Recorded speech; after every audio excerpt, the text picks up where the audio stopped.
1568年、織田信長は京都に上洛します。織田信長に擁立された足利義昭は将軍に就任。室町幕府が復活しました。しかし幕府が復活しても戦いは終わらず、反対勢力が現れていきます。信長包囲網です。こうして信長はさらなる強敵たちと戦っていくことになるのでした。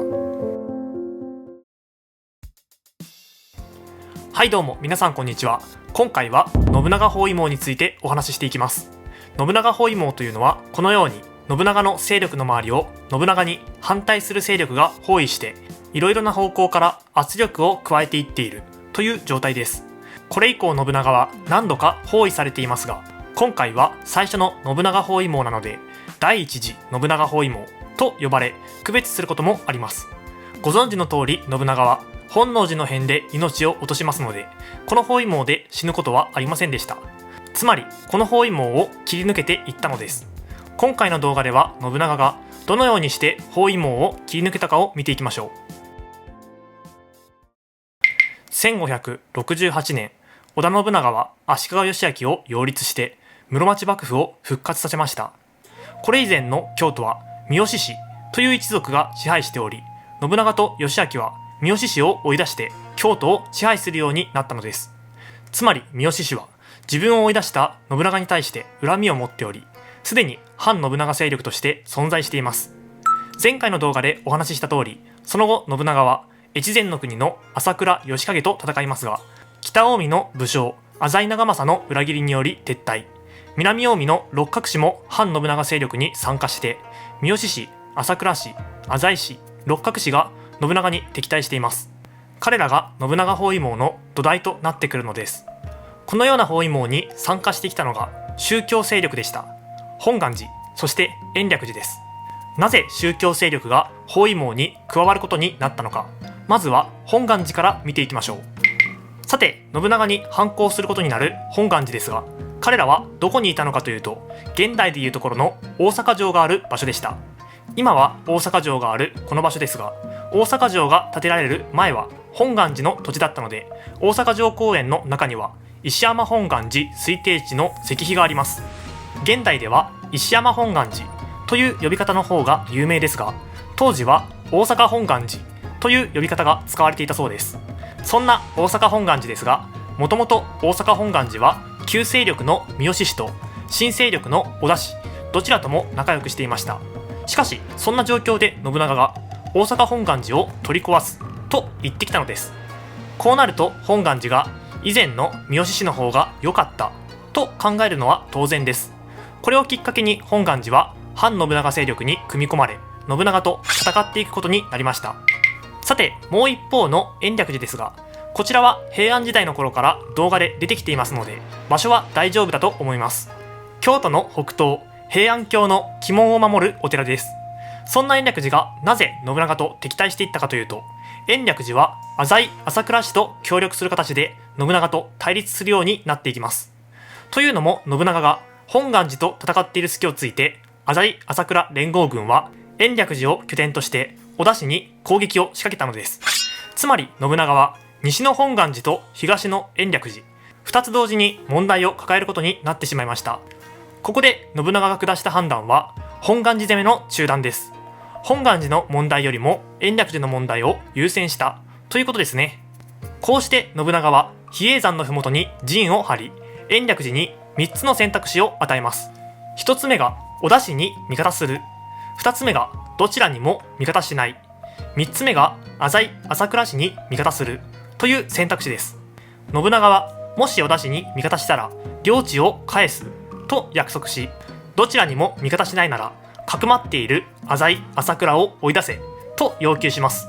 そして浅井朝倉氏に味方するならば延暦寺を焼き討ちにすると宣言したのです。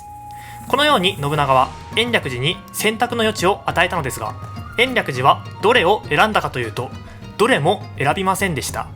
信長を無視したのです。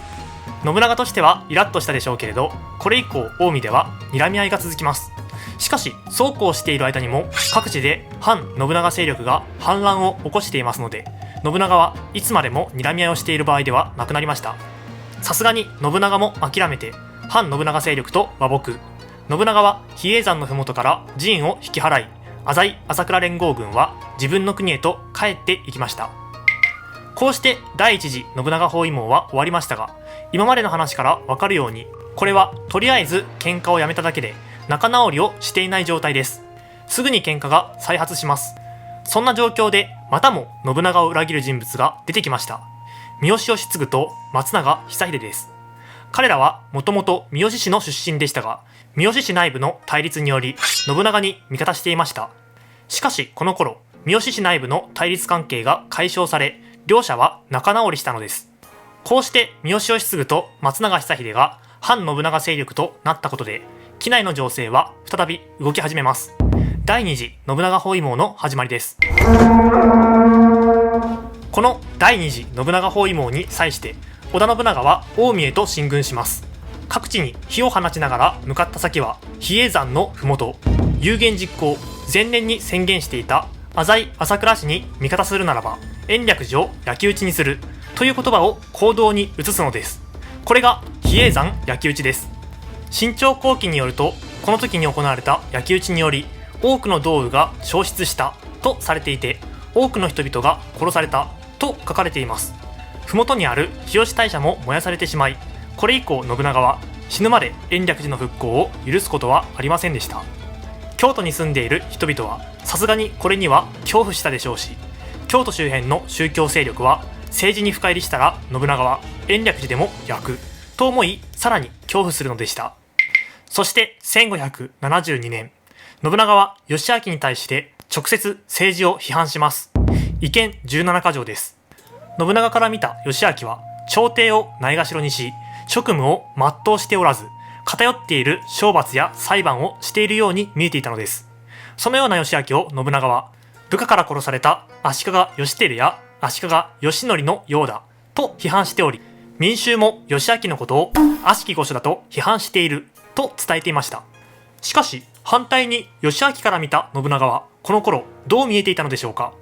上洛した信長はすぐに岐阜へと帰ってしまうし、朝倉攻めをしようとしたら失敗して帰ってくる。さらには浅井氏や六角氏に裏切られて敵をどんどん増やしていく頼りない存在に見えていたのではないでしょうか。このように信長と義昭は互いにすれ違っていき、少しずつ対立していくのでした。さて、いかがだったでしょうか。